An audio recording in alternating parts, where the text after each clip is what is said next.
But before we move into the meeting, I'll call it to Now it's order. crooked, Gary. Yeah, I shall call it to order. The other. Flat screen? So the first, are there any changes to the agenda? And actually, I have one, the Child Abuse Prevention Month proclamation I will read. So I will change that part of the agenda and add that after 3, implementation of child protection laws in Minnesota, or Grace's wonderful presentation.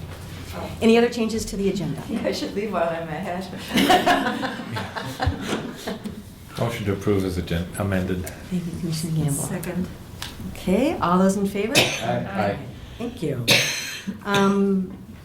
Consent agenda, any changes to the consent agenda? Do I hear a motion? So moved. Second. Thank you. All those in favor of approving the consent agenda? Aye. Thank you. Okay, so I guess, Grace, you are up with your presentation. That's right, yeah. Thank you very much. Yeah. For taking the time to hear about a different aspect of child protection. Last time when I was here, it was a rather dramatic presentation of the personal lives and the effects of violence on children and maltreatment on children. And those are all really, it's very important to understand that context under which we work. But our work is data-driven, and it's very important for us to pay attention to not only the services we provide, but the outcomes. I think one of the things that we say in our work is that services do not equal outcomes. So if we ask a family to participate in therapy, we don't know for sure if that's keeping them safe. Services don't necessarily mean that a child is safe. So we have to look at a lot of variables. We have to spend time in the home, interviewing parents, visiting with people, and then also tracking that data. And the means in which we track that data is the Social Services Information System. The beloved SSIS is a system that is fairly old. Not all counties use it, but it does track data. And with the assistance of YAFA and the oversight of Sue, we have done a lot of work in improving our attentiveness to detail so that the data that we're tracking is accurate. And so that's a very important thing, because that guides our improvement in our service delivery and our outcomes for kids. As you know, last year in the 2015 legislature, there was a great deal of emphasis on child protection laws. There was a highlight in the newspaper, in the Minneapolis Tribune, and I think you're aware of it, that children were dying, that social services agencies were not providing the kind of oversight and care that they were mandated to provide. And so there were a lot of changes made with that, changes in staffing, changes in laws, changes in rules, all providing more oversight from the state towards staff in the county. And so a big change in that was that each county was allocated some funding, and as a result, our agency was able to hire a new staff person, and that would be Cooper Turnus. Well, actually, Yafa would say it's different than that. It was a half-time of me becoming a child protection worker, and now I'm a half-time supervisor, so I'm a working supervisor. And then Heidi Akins, who's home with the ill child today, she is a half-time intake person and half-time child protection worker. And then we have Cooper. So we increased our child protection staffing by 50%. And so we're very thankful for that. There was more guidance from the state about the caseload size that people should have. It was recommended that no person should have more than 10 work groups open. A work group represents a family, and as you know, families are very dynamic. You can have 10 or 15 people that you have to have contact with in a family. So if you have 10 families, you could have 100 people that you have to have contact with. And so sometimes the numbers don't tell the whole story either. So right now, also I looked at our statistics over the last 2 years, and since 2013, our volume of calls related to children's services has increased 32%. And so that's quite a large increase in calls over a short period of time. So we're very grateful that we have extra staff. So I'm going to show you the dashboard because it's right here, and it's very interesting, and it provides the information. And then I'm going to talk about the two outcomes that the state is measuring right now, and for the first time are tying money to those outcomes. And so Sarah has very kindly set up the dashboard. So I'm So going to. before we start, the Yes. screen is pointed toward us, and you folks can't see that. But how about if we move so that we can all see it? Or can you see it? We could, Really? It's yeah. slanted Yep, like we can this? see it and we're familiar with it, so it's probably a combo. Familiar We're with good this site. with this site, Okay. yeah. Well, Thanks for it's a asking. brand new site, so we'll just. Okay, you're familiar with the site that's never been seen That's before. okay. We can look, we will have a chance to look at the site. So, This.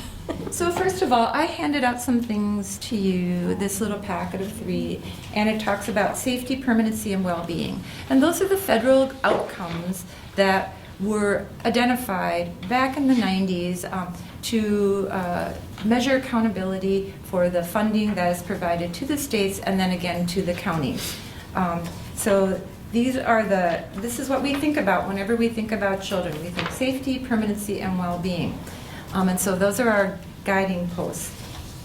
The second handout, where it says Cook Lake Multi-County, there's a list of 23 items.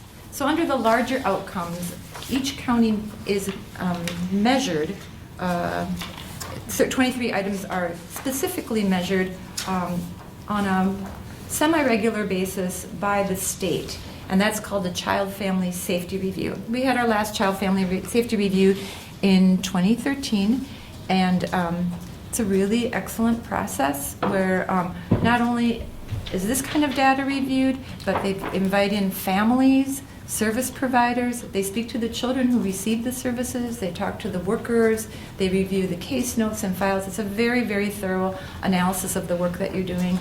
And then they look at your strengths and areas for improvement, have a program improvement plan, and so that is that's part of our guidance. The next piece that I have, the Child Safety, Permanency, and Wellbeing Checklist, is an additional checklist that we need to be aware of. And there's approximately 80 or 90 items on this checklist that when we work with kids, we need to be aware of all those items. So you can see that there's a lot of direction and oversight, and it's very important to have data collection, otherwise we will not be able to see where we're missing out on collecting data. There's just so many items, it's important to have this instrument to help us. So with that, I'm going to go into the dashboard. And I'm going to go to the first measure, which is the first measure that for safety. And it's the first measure that the state is using to determine funding. And that measure is timeliness. Oopsie, that's not it. Pardon me. Is that it?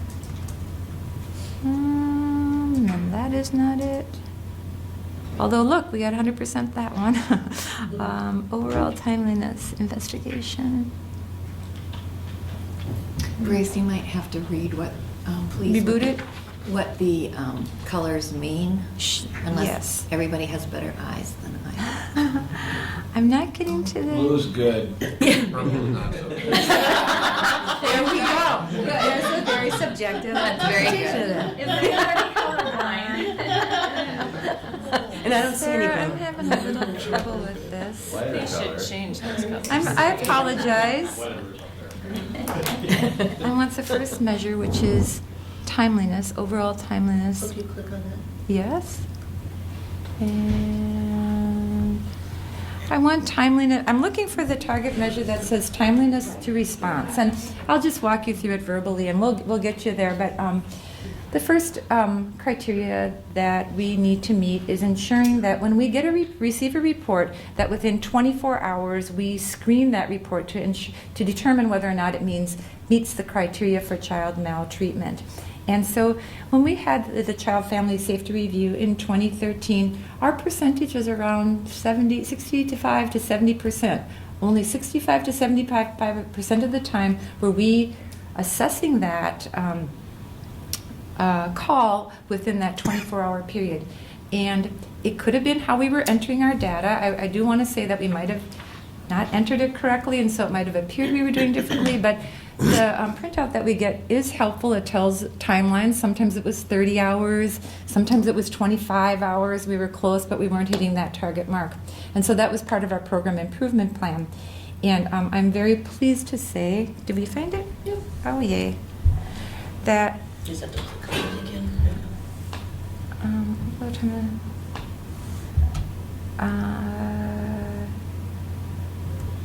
So I'm going to go to Cook County then. Our timeliness at this juncture is 95%. The target is, this is just not looking quite right for me. So the target is 90, and let's see what this one says. This is face-to-face contacts with kids. I'm just not seeing the right data here, so I apologize. But if you would see this, if the right screen was here, it's timeliness to screened-in reports. So, but we're at a 95% mark, which is excellent, and I'm very pleased with that. And because we met that benchmark, and that benchmark was, there we go, or that, is this it? Time No? to reunification. No, that's not it. Not the right. I don't know why this isn't. Timeliness for family assessment. It's just the overall timeliness and respect, but that's okay, we'll just move on. We were at 95%, which is really, really excellent, and as a result of that work, we did meet the benchmark for additional funding, and so we were really pleased about that. And so I'm just going to go through a few of these so you can see how Cook County compares to other states.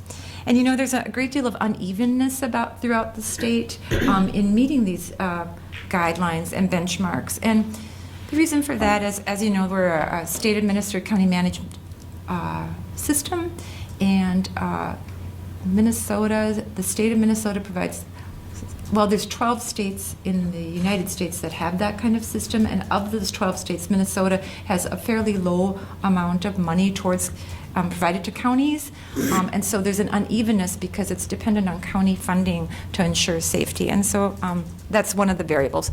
The other variable is volume. Some counties just have a greater volume of calls, and then there's staffing is always a problem too. If staffing isn't at appropriate levels, there's just no way you can get to things as quickly as you need to, because once one timeline kicks in, multiple other timelines kick in, and you're out in the field, you're seeing families, you're seeing kids, and so that's how that works. I know right now staffing is a big issue throughout our region. Carleton County is looking to add several new people to their family services teams. Lake County is down a child protection worker. There's just there's a lot of reasons why an agency, a county, may not meet these timelines. So another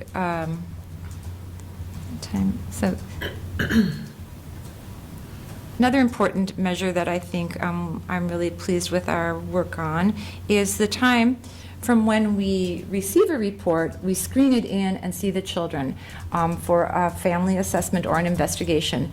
For a family assessment, we need to see the children and the family within 120 hours or 5 days. And as you can see, we've met the benchmark. The target for this, as you can see, is 100%.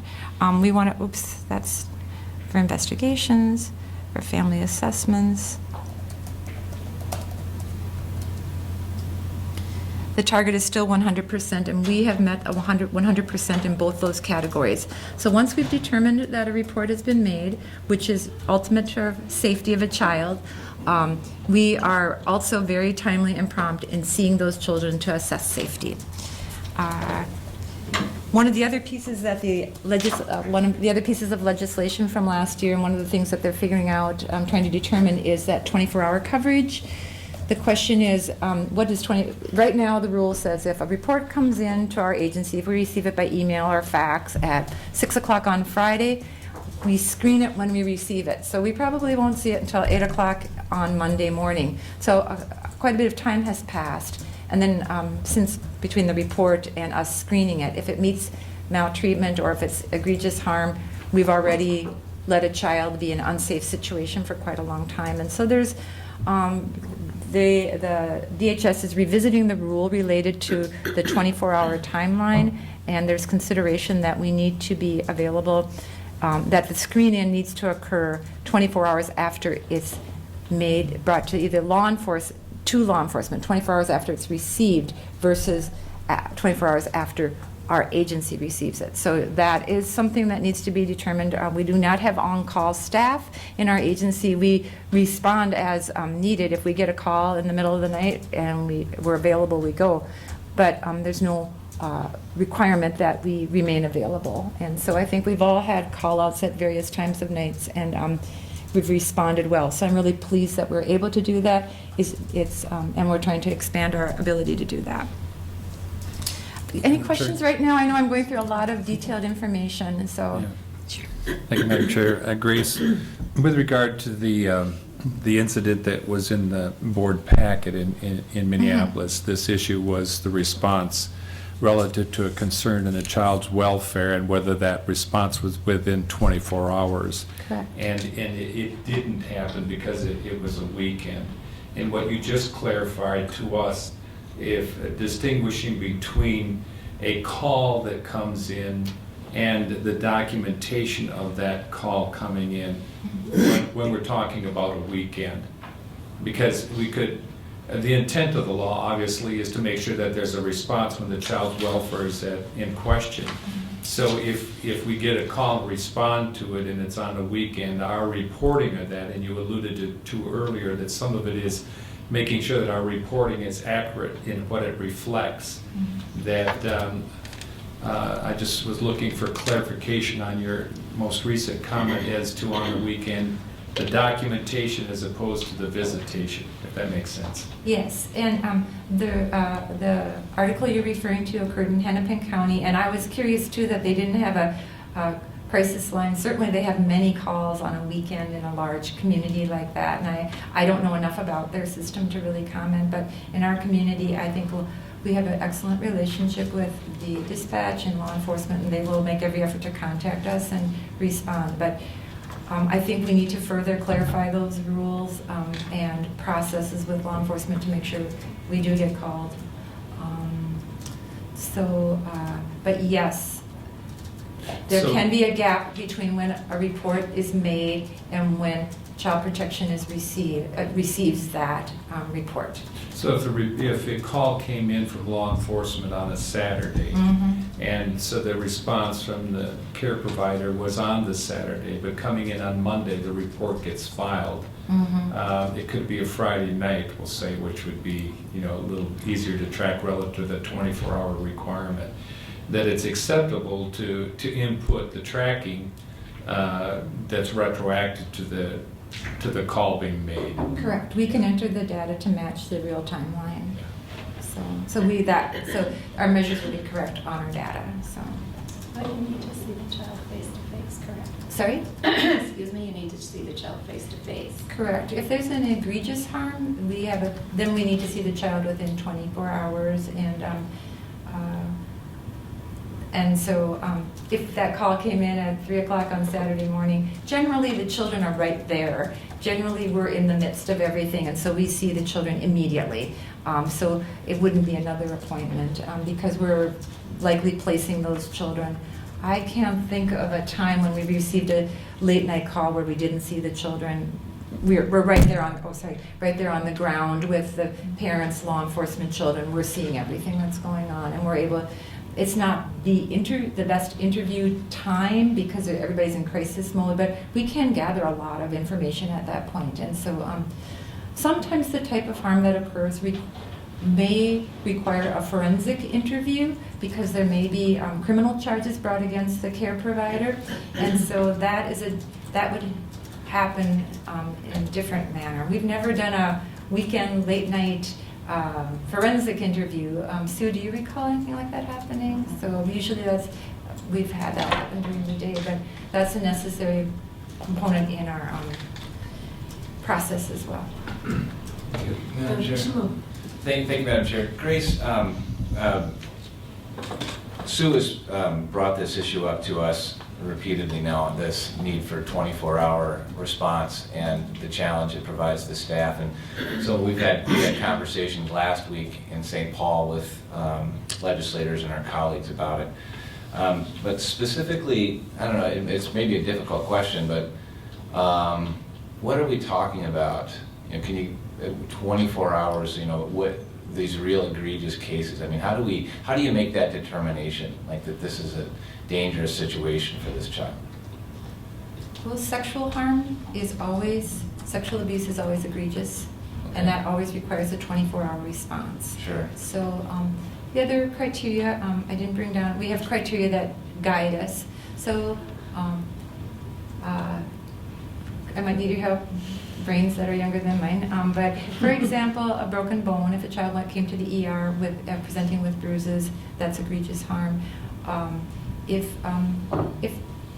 law enforcement went to a home where there was meth use, and that would be egregious harm, or a criminal activity occurring, that's egregious harm because the risks are really high. Broken bones, injuries, bruises of that sort are all considered egregious harm, and we respond to that within the 24-hour period. Children under a certain age who receive trauma by a hit or force to the face or head is egregious harm. It's all outlined very clearly. So obvious physical risk, you know, and then, or criminal activity. Yes. Emotional situations, I mean, is that where it's not a physical issue? I mean, I'm sorry to be pressing here, but this is. No, Oh, that's no, a- this is a good question. That's a really good question. And I just want to back up one step too, that we would consult with the county attorney as well. Once we get a report, we're calling everybody and we're working as a team to make sure we're on the right track. But emotional harm is generally not considered egregious because that's usually over a long period of time in which somebody emotional status is eroded and through mental abuse and that kind of thing. So generally, you won't get that as a late night call, but we may receive it. That's generally not, I would say.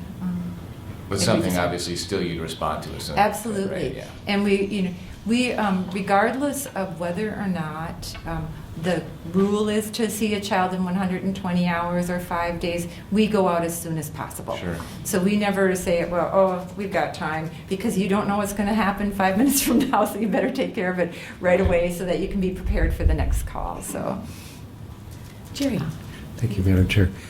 Grace, can you say a little about the distinction between screening when a report comes in versus determining that it does qualify as a significant report and you have to go out within the timeline? mm-hmm. So we receive reports in many different ways, sometimes anonymous, sometimes from the non-offending care providers, sometimes from law enforcement. And our first step is to gather as a team. We do a team screen. So the screen is to read the detail and review the detail that has been provided to us, and then determine what happened, what harm has happened to this child. And so and if it's not clear, we can call the reporter and say, we need more detail and information.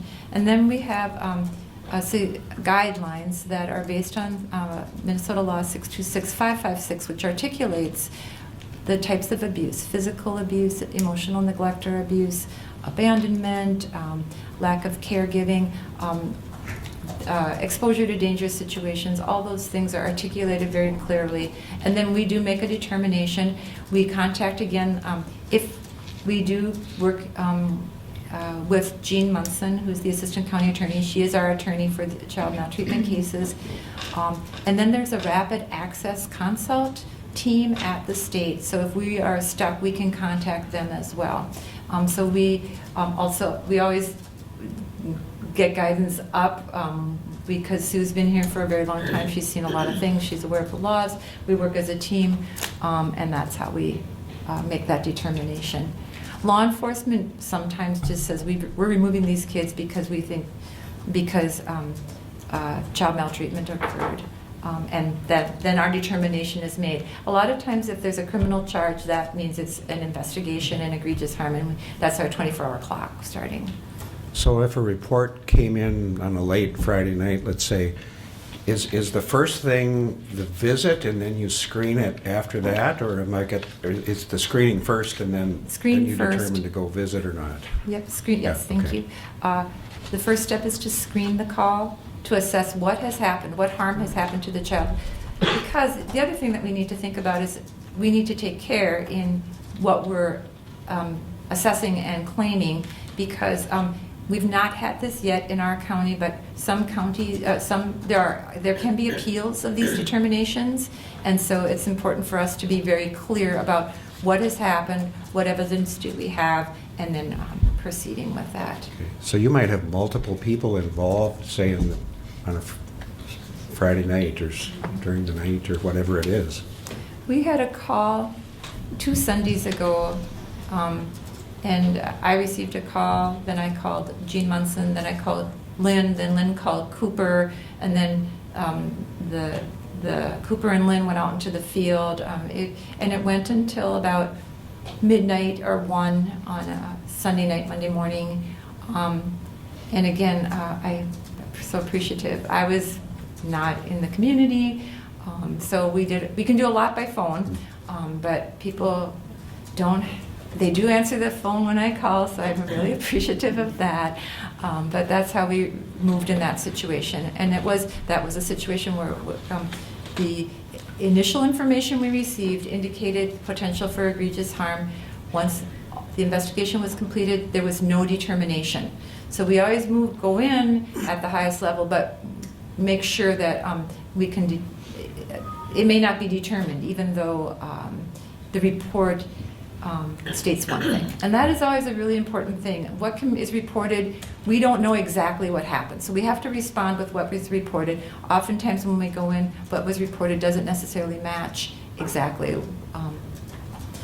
What we see when we go in doesn't necessarily match exactly what was reported. But that's okay. We start where we start, and then we learn. So. Thank you. Commissioner Moon. Thank you, Madam Chair. Grace, on this 24-hour issue, so when does that clock start? So say like law enforcement comes on the scene and they determine that there's a risk to the children, they remove the children, does the clock start then? Yep, yes. The And minute then- I get the call, the 24-hour clock. The minute starts. you get the call, so regardless of the circumstance? Correct. Okay, thank you. For egregious harm. Correct, yeah. Thank you, Madam Chair. Just to follow up, you mentioned, Grace, that the state provides an emergency access team. Is Yes. that 24/7, including weekends? I do not believe so. That is just working hours. That's a great question. That is a good Yeah. question. When I It's a started little seeing this, I interesting. thought somebody's going to ask. Something about the goose and the gander here, but I Sorry? don't know the answer. just saying that the requirement for our staff and what that places as far as responsibility and accessibility, that you would think if this is that important an issue, that there would be a provision required, 2 of those are required. I think a rapid access consult that's available 24/7 would be valuable. Right, I mean, in other words, it's not selective for you, how can it be selective for And them? I need to double check that, because as I was saying it, I thought, I don't know 100%. We have always acted on our own and just moved after hours. We have not consulted. And the point is that as a resource for those that are looking for assistance, Mhm. that if we are to make sure that there aren't gaps in the system, Mhm. that would end up being a gap for a question that came up that wasn't conveniently within working hours. So it was just a question. It's a good one. Our investigations are often very clear, because it's sexual abuse or bruises or abandonment. I mean, it's just very clear cut, black and white. We don't have to think a lot about them. But sometimes, and I guess we would likely move in at the higher level, and you can always find no determination, but I'd rather respond at the highest level possible. So. Thank you. Okay, so back to the dashboard. We have, I'm going to just show a few more of the outcomes, and then talk about the other outcome that we did not meet. And that was,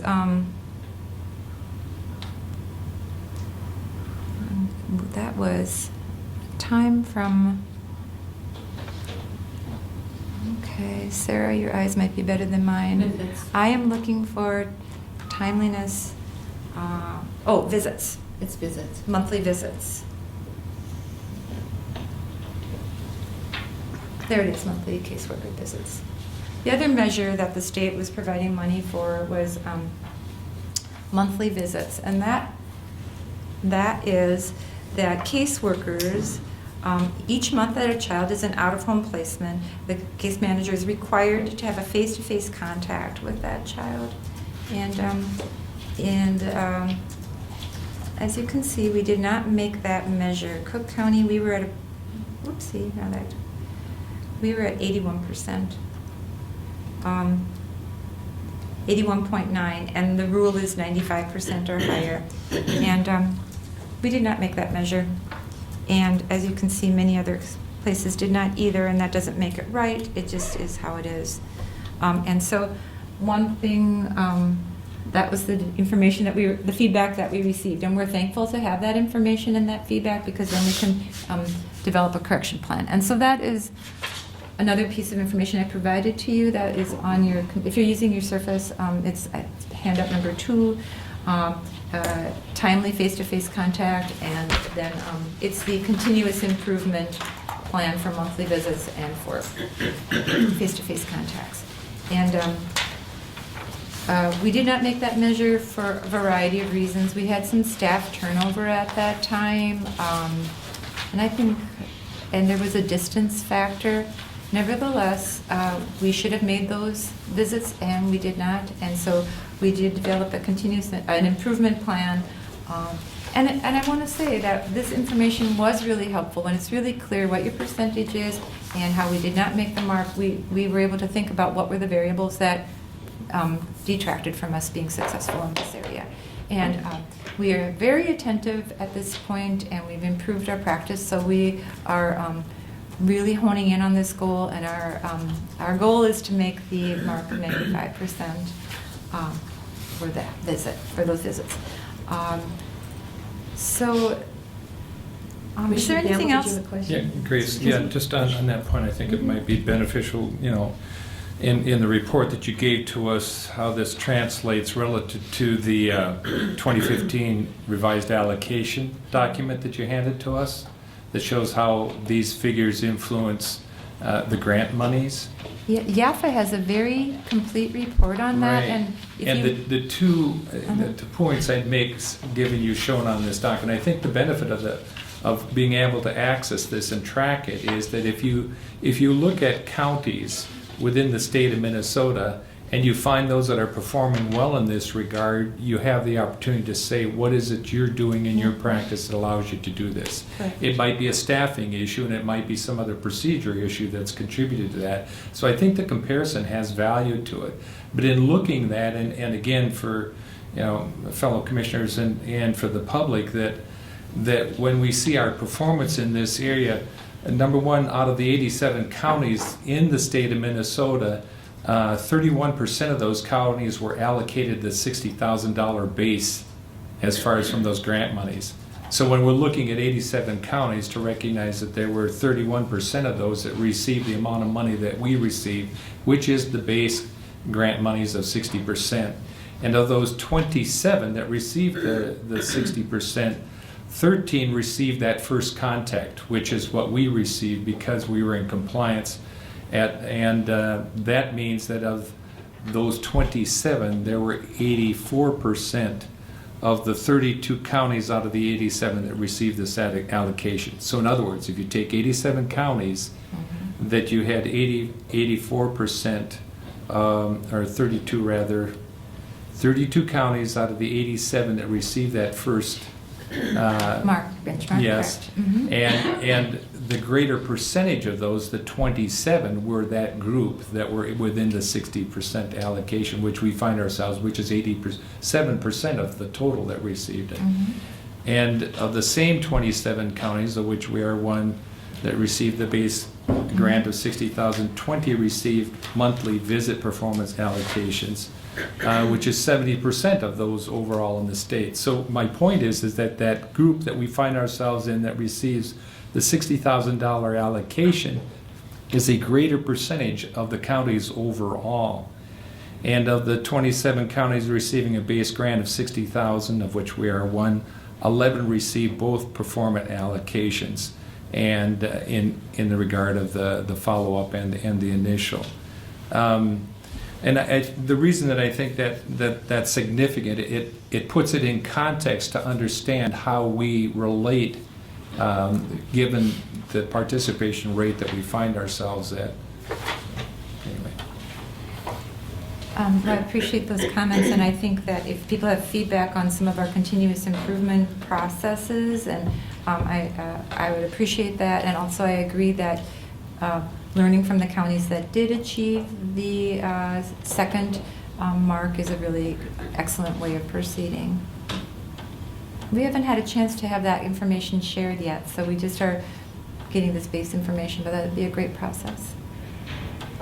So, Grace, in that same conversation, but you'd also need to find apples to compare to, and in a county that may be performing really well, you can find an apple versus an orange to measure ourselves against. That's helpful. Where I think we're a pretty unusual county. We have great distances to travel, and so it's a bigger challenge for us to meet that criteria, I think. So when we do it, it's going to be a big accomplishment. Yes. Yeah.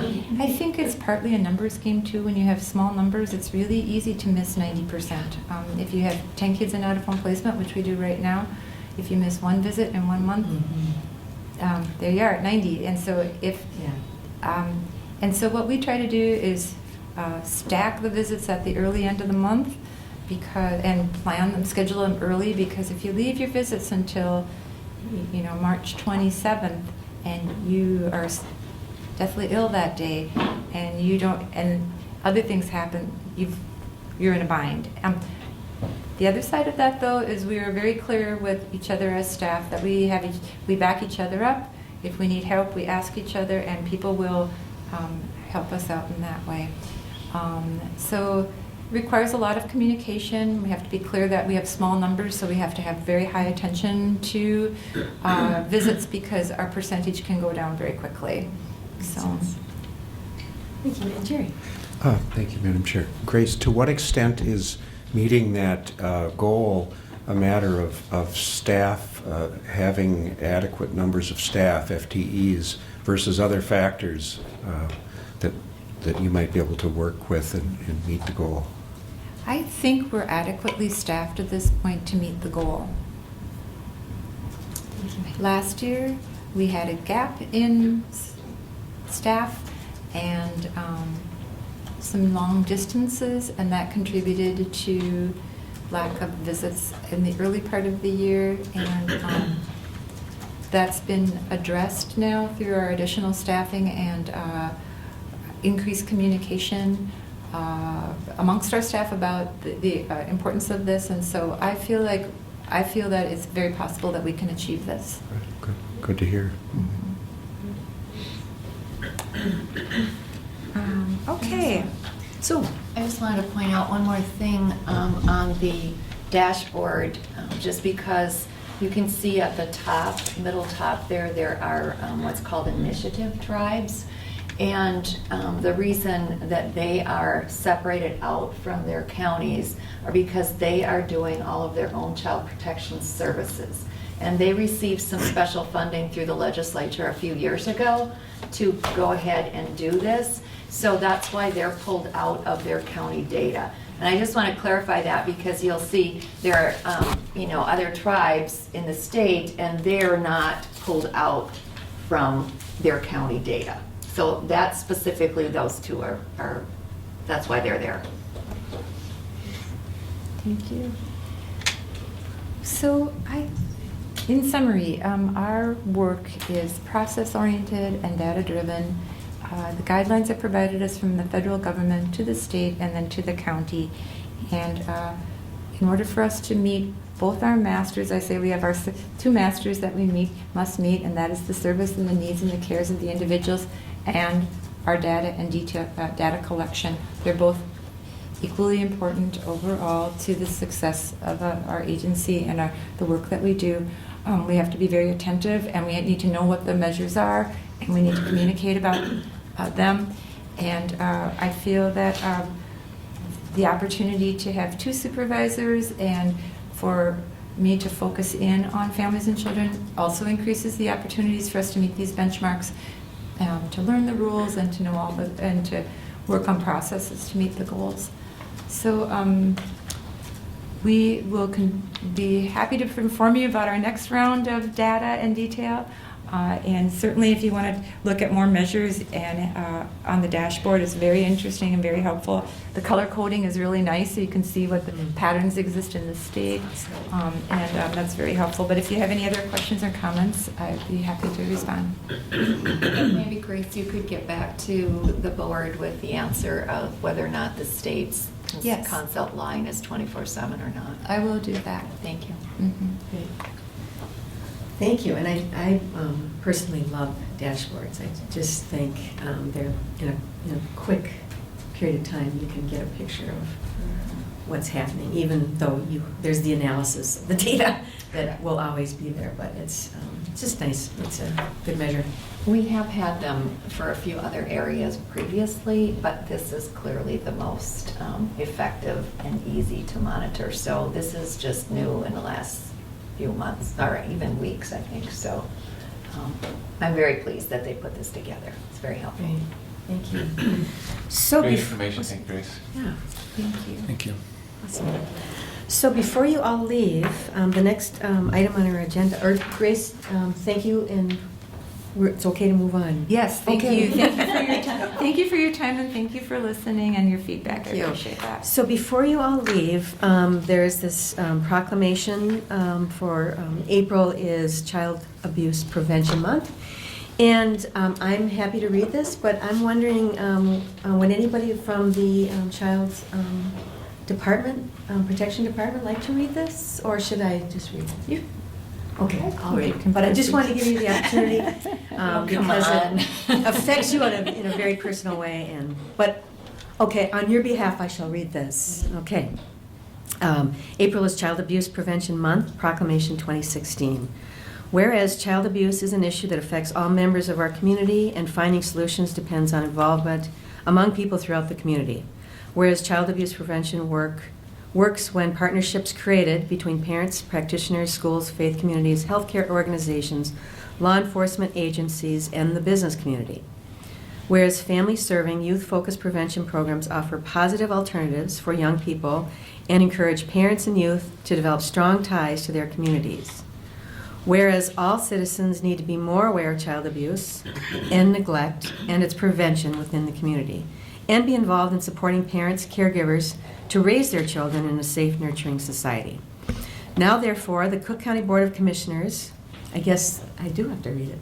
Now, therefore, the Cook County Board of Commissioners hereby proclaim April as Child Abuse Prevention Month in Cook County, Minnesota, and call upon all citizens, community groups, faith organizations, medical facilities, and businesses to increase their participation in efforts to prevent child abuse and neglect, thereby strengthening the community in which we live. There. Let it be proclaimed. Yes. Madam Chair, I make a motion that we approve the proclamation as read. Second. Thank you. All in favor? Aye. Aye. Thank you.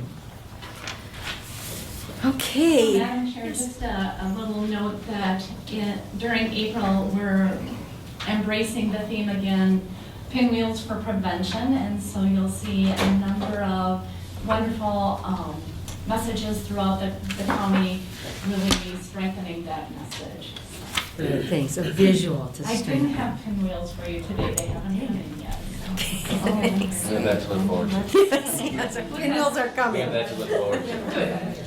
Oh, pinwheels are here, see? Oh, there you go. I don't know how to operate. They're still here.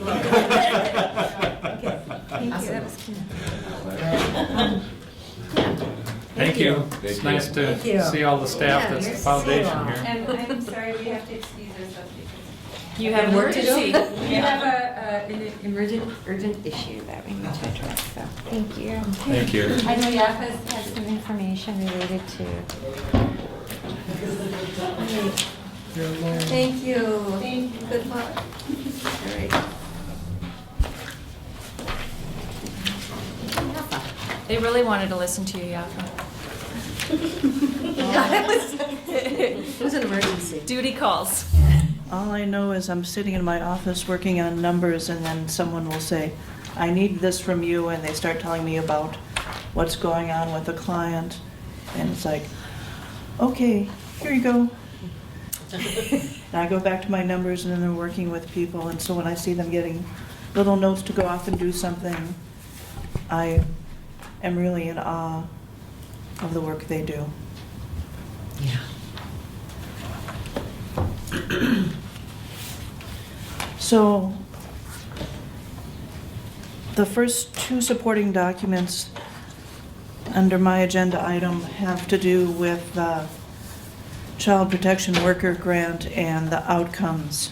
And synopsis, Gary gave us a bunch of detailed information on counties our size.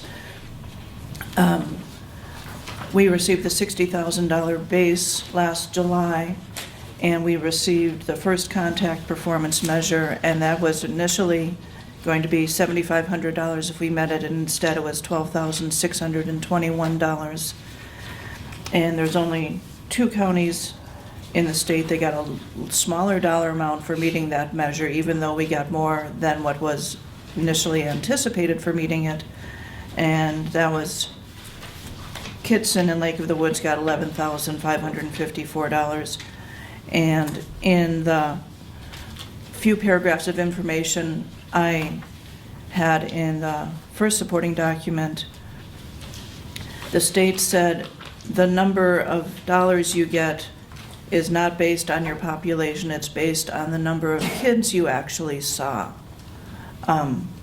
the first contact. So if you have a lot of first contacts and you met that measure, you're going to get more money than if you have fewer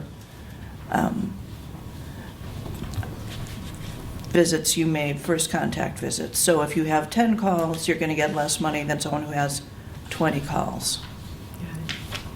And so we had some of the fewer numbers of calls, probably because of our population size being so small. And only 2 counties had less. The second performance measure, we got 0. So we were anticipating getting $75,000 if we met both measures. We only met one of the 2 measures, and we're getting $72,621. And I had budgeted for the 75. We had also talked about carrying over this money from this year into the next year because of the timeline in which we hired staffing. And so there will definitely be plenty of money to cover staffing costs in 2016. And in 2016, we'll get allocation for staffing again that will definitely carry over into 2017. And at the moment, the state had said this was a 2-year program, and we'll see where it goes long term. And I'm sure the state's busy looking at these numbers and what it means in terms of number of contacts as well as who met them and who did not. Thank you, Madam Chair. Yafa, can you tell us, this allocation first came to us 2015, is that correct? July of 2015. That's correct. So how does the money provided by the state compare with the money spent? So when we look at the financials, we see income resource. Much of the time we'll see grant monies, and then in some cases it's a wash, but in other cases it's either over or under. So the question is, and it might be too early to tell, but how do we see this money funding our staff in this area? Okay, the 2 staff, as Grace pointed out, that the new employee we have is Cooper, but Cooper took Heidi's existing job and Heidi moved into a new position, and Grace's position was changed as well. So what we have done is we've taken half of Heidi and half of Grace's time and said, that's the position we're funding with these monies. And the calculation I did based on when Grace's position changed and when Heidi started her new position, I had asked for us to be able to carry up to $45,000 of the $60,000 into 2016, and we're going to be carrying a little over $43,000 into 2016. So we spent about $18,000 last year on staffing costs. My projection will be that we'll use approximately that $75,000 potential on staffing this year, about $72,000, with half-time for both of those positions, salary and fringe benefits. So, Madam Chair, Yaffa, as a follow-up, if you carried over 43,000 plus a 75, if we meet both requirements, so we're talking, We'll have money carried over again. yeah, so would the answer to my question be then that the monies that we are provided through the grant funding will cover the costs of our staffing? Yes. As we've broken out. Okay, thank you. Yeah. Provided we continue to meet the measures. Right. Correct. The 60,000 base will not cover the costs of, Moving Two forward, if we did not Moving- have that Right. 40,000 benefit, yeah, which is another incentive to wanting to meet that requirement. And again, with the percentages of the counties that did meet both requirements, as you see that changing, that allocation for those that do and those that didn't, that redistribution that brought our 7,500 up to 12,000, that was a benefit. But that's another variable that we're mindful of. Right. right? Yeah, And then we won't be able to really predict yeah, when we do budget for 2017. yeah. And I think the assumption will be that if it's $7,500 that they're budgeting for a measure, that that's what we're going to put in the budget and not assume we'll get 12,000 Right. again. And one of the things drummed into your head when you're studying accounting is be conservative. So, Thank you. The other thing that was part of the supporting documentation was an update on 2016 through February. And in January, for January, I had just given you more of an update on 2015, and this is the first time you're seeing 2016 numbers. And at present, we've gotten very little revenue in for 2016 because most of the revenue that's come in January and February was for 2015. And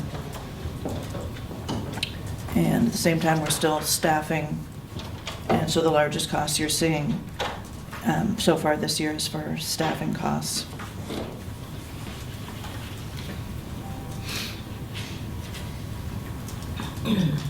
And if you don't have any more questions, we've got more staff sitting here for further on in the agenda. Any questions for Yaffa? Thank you, Yaffa. Thank you. All right.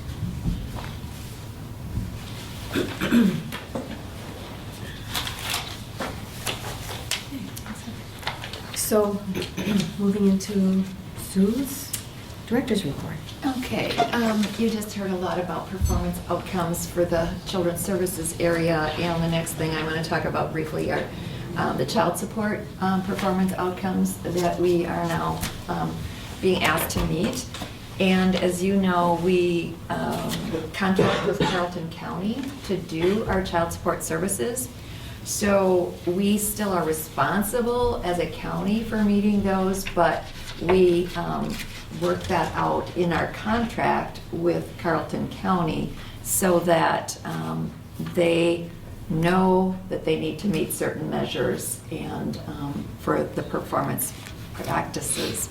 The other part of the contract says that they're a child support supervisor, which right now is Dan Plinsky. He needs to provide us a year-end report of where things are at for child support services. So you have a copy of his child support report based on our contract for 2015. And you can see there, he has quoted the statistics. And the other piece that then I get is one of these reports that's a statewide child support performance comparison to how Cook County is doing. And these we get various times throughout the year. And what the state has done now is they've staggered when they issue the reports so that a county doesn't have to do all the performance improvement plans at the same time if they don't meet the measures. So in this case, we've done very well with things, and if you had a chance to read this, you can see that Dan and I talked about the things that have worked well, and also then they identify some of the areas where more work needs to be done, and factors to consider, but maybe outside the control of the child support unit. And there were a couple things that impacted our outcome. So you also, if you scroll down, you also have a copy of the letter that came from the Department of Human Services. That is, at the title it says PIP notification letter, and that means performance improvement letter. So the area or the measure that we did not meet, we are required to do a performance improvement plan for that. And if you look at that, that is the percent of child support paid, of current child support. We're not looking at past collections or anything else. We're just talking about current support. The minimum performance is 64.87%, and our current performance was 64.86%. What are the chances? So, Is that rounded correct? Could we round it? I tried that one. All right, okay. It didn't work. So I've talked to the people at the state that are part of our performance measurement outcome division, and you have an opportunity to either appeal your decision and claim extenuating circumstances, or you have the program improvement plan. And when I looked at the forms for both of those, they aren't that much different. And I was told by the one of the people, the assistants, the technical assistants at DHS for child support, that there are two committees. Your proposal for extenuating circumstances has to go through, and typically they do not approve ones based on staffing. And that was the one that we were going to use because we could have tracked our staffing, that we had such a gap here in Cook County, and then we hired somebody, that person left in 2 months, and then we turned it over to Carleton County, but they had to add staff to include our casework and then catch up on all of the back work. And his consult advice to me was that was not going to fly. So I said, all right, we'll just do the performance improvement plan, and Dan is assisting with that, and we really hope that we improve that 100% for the next year. Steep hill to climb. Yeah. So I also want to mention that, you know, this is really good to be accountable, and it's good for us to have this data to track. It takes a lot of time. It takes a lot of my time to find the data, figure out where we're at, and then figure out what do we need to do differently. And now it'll take additional time to put this performance improvement plan together, even though a lot of it we feel like is probably things that we can put in directly from the report that Dan gave us.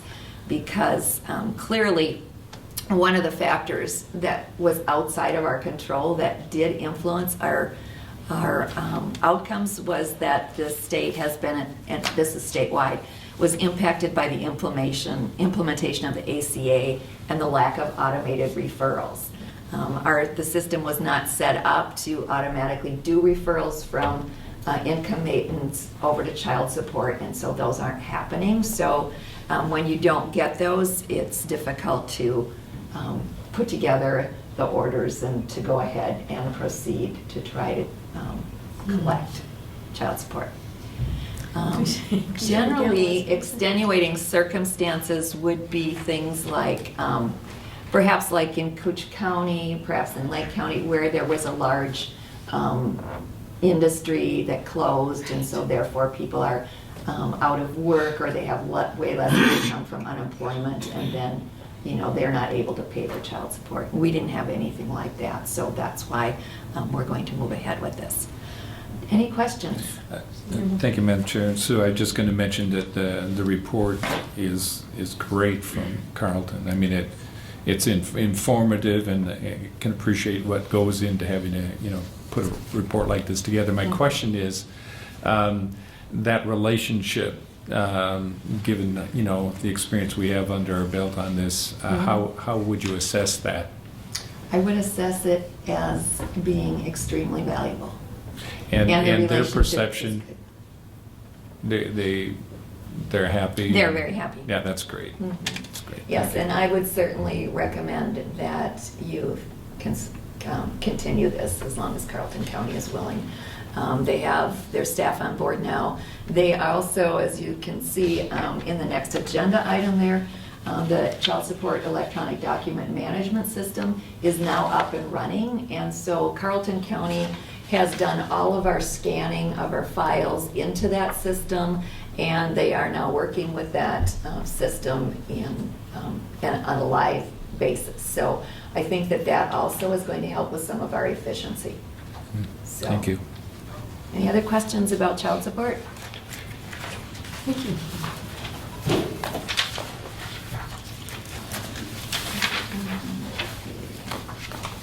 So, the next piece of my report, I am going to give just a brief update, and then I'm going to turn it over to the staff that we have here from income maintenance. As you know, we gave you a fair amount of data last month indicating the increased caseloads that we have, particularly in the area of caseload healthcare. And we looked further into some of those things throughout this past month, and the staff have come up with a few pages of information for you that really talk about how we've had to prioritize some of our work because of lack of time and lack of staff to get all of the things done. And they've also done a really nice job of identifying the service gaps and then what we're currently not being able to do timely. So Allison McIntyre is going to highlight a few of these things for you, and then there is some other information if you have questions on that, and then we have staff here to make some comments as well. So, go ahead. Morning. So I'm just going to highlight a few of the points on the document that was included with the board packets about our request for staff, how we're currently prioritizing our work based on the increased workload, and where there are some gaps, what we aren't doing timely, and some of the implications of that for the people that we work with. So our priorities based on state and federal directives and internal procedures for prioritizing our work are to prioritize expedited food support, to offer an interview either same day or next day, and to approve benefits within 2 days. We also have timelines for processing requests for emergency assistance. If someone has an eviction notice or a shut off, we need to meet with them within 5 days to process that request. Our internal procedure for responding to intake questions is that we respond to all calls within 2 business days. So that's been nice to formalize that, since we do have a lot of calls incoming, especially around the first of the year with the January renewals for healthcare cases in MNsure, as well as the annual health plan selection changes. Some of the other program guidelines that we have are to process all healthcare applications within 45 days. Pregnant women have a shorter time frame. 15 days is the processing period. Non-expedited food support and cash applications should be processed in 30 days. There are some delays in those programs for us currently. We are not meeting that 30 days for all applications that are not expedited. So the other areas where we have service gaps are in MA recoveries and in overpayments. We are not actively citing overpayments on food support and cash cases where someone receives more benefits than they were eligible for. We, as Sue mentioned, child support referrals in the MET system, the MNsure system, were not automated. They've recently come out with instructions on how to send those referrals. That is not something that we have been able to roll out internally. Many life changes for clients who are eligible in MNsure are not having those changes processed because we've had to focus on the renewals and ensuring ongoing coverage for people who are eligible. So for example, if someone reports a change in income that would result in ineligibility for medical assistance, that's something that we are not acting on timely at this point. Other areas where we aren't processing timely are renewals. Many of the renewals we're having to re-enter as new applications just due to the volume of renewals that we need to process. We're currently prioritizing entering renewals timely because that goes a lot faster as far as processing the renewal, but there is no reinstate function in the MET system, so any application that isn't processed timely by the agency has to be re-entered as a new application. Also, enrollees have 4 months to complete that renewal process, so if they turn in the paperwork late, we still have to re-enter that within the 4-month time frame. Case closures is another area where we are not processing timely, for example, due to increased income. Worker messages that we receive from other program areas like child support, Social Security Administration. In the past, we had a pretty tight system for processing those timely, but that has been a gap lately due to the increased work.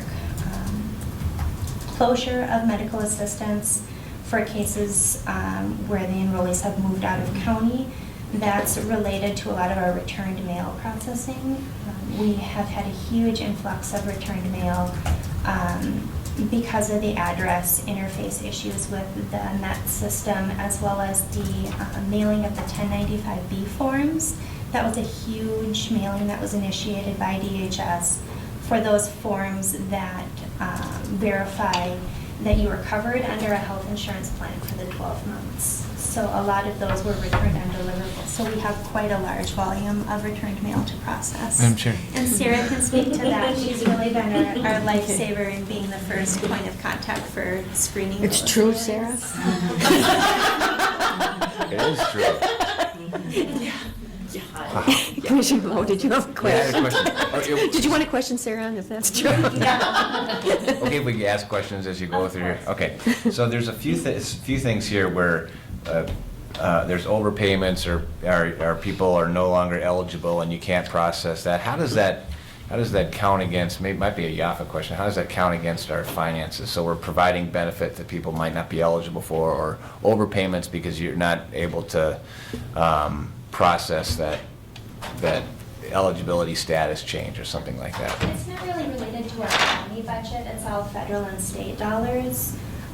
We do have the ability to look back at some of these overpayments. So what we've been doing is identifying an overpayment occurred, but not actually taking the steps to set up that overpayment and set up a claim. So does then the state or federal government then hold us accountable for that? Not that I'm aware of. No. It's a requirement. But it's a requirement that you try to do that, and you only have so much time to set those up in the system. And, it's not exactly right because people aren't supposed to be qualifying and they're still getting it. And if you don't get that set up timely, or even if you do sometimes, people don't have an ability to pay it back. I mean, the amount gets very large. And I think that we can collect, or the state collects income tax refunds for some of those claims, correct? And property taxes. Okay, Commissioner Campbell. Thank you, Madam Chair.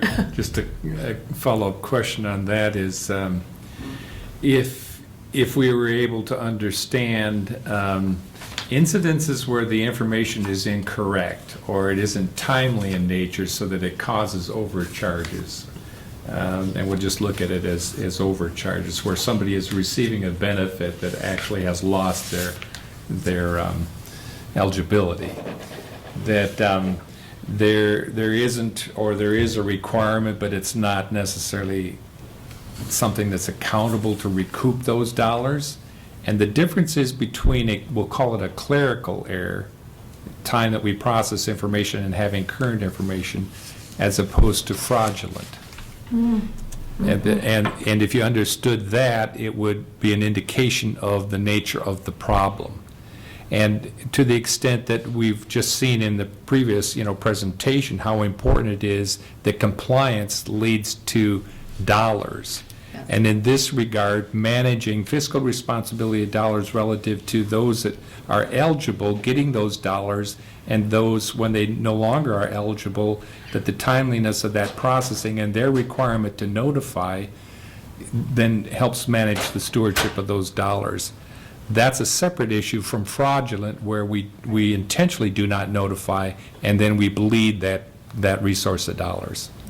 And that's something that I should have probably clarified, that what I'm referring to here for the most part is agency error in acting on information that was received timely.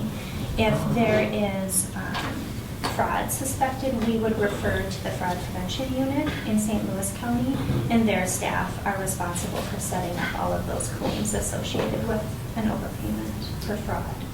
So when we are behind on processing applications, and someone turns in or contacts us with a change in their income or household numbers or whatever, that goes to the bottom and doesn't necessarily get up to the top to the priority area. And I think, so it's not fraudulent, but clearly it's not good service, and it's not meeting the requirements of what we're supposed to be doing in terms of eligibility.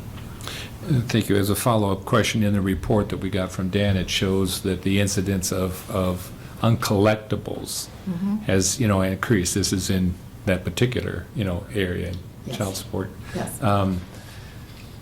And under HUD housing, when people's situations change, there's a notification requirement. And if that is not provided, there's a look-back period, and those monies are attempted to be, recouped. But so in other words, there's a structure in place that tries to mitigate some of the issues that develop. And I guess to Commissioner Mo's, initial question, how it impacts our budget, in this morning has been a lot of discussion about putting structures in place that help us to be compliant so that dollars become available. Obviously, if we have more staff, we would have more time to do these things, and we would be earning, federal financial participation dollars on that worker. And it's similar to overtime hours. When you're tracking numbers and have that information, you can see as your overtime hours increase, it gets to the point to say we should create a position that pays regular base as opposed to overtime, to accomplish. So if you come to the board and you say, we're looking at what we're losing here because we don't have the staff, therefore it's to the question about how much money is actually paying for those positions. It's about 50% reimbursement, as we've said before, and that's the low estimate. Yeah, thank you. So I've offered some suggestions to prioritize our increased workload at the current staffing levels. I'll say that we do not want to have to do any of these things because they would come at a cost to our service, to the people that we work with. One of those being, we currently when someone applies for a family cash program, MFIP or DWP, in addition to the required in-person interview, we also conduct a financial orientation where we provide information about other services that could help the family transition back to work. Things like WIC, reduced fee programs at the Y, healthcare programs. Caregivers will also receive a mandatory orientation through employment services, but that is something that we've offered to help orient them to the employment services process so that they get that information from the county as well, because it's a really important three-way relationship for those families. Another option would be to discontinue our practice of having applicants sign releases to allow the agency to assist in gathering required information. So if someone has a job end and we're required to verify that job end before determining benefits, often we'll have them sign an employer release, which would allow us to contact the employer directly to gather the information. I do know that some other counties have discontinued that practice and put the responsibility solely on the applicant or enrollee to provide that information and only have them sign a release as a last resort, because then it's really up to the agency to gather the information. So some of the factors that are at stake are efficiency and quality, that we don't have the foresight currently to plan and prepare for program changes. We are currently reacting and putting out fires, you could say, responding to crises. If we receive a call from someone who has an urgent medical need and their application's been pending, we'll pull that out and process it that same day. Customer service is certainly at stake. If we aren't able to call people back within the 2 days, often people will call back multiple times, which puts additional stress on our front desk staff and the other workers who aren't on intake. So our current practice is every day one financial worker is on intake, meaning that they are responsible for answering all phone calls and any walk-in questions, as well as processing applications for expedited food support, offering that same day interview and processing the benefits that same day if possible. Another factor would be non-compliance with program requirements. One of the options or the suggestions would be for me to discontinue attending the monthly Region 3 supervisor meeting or actively seeking out updates from DHS.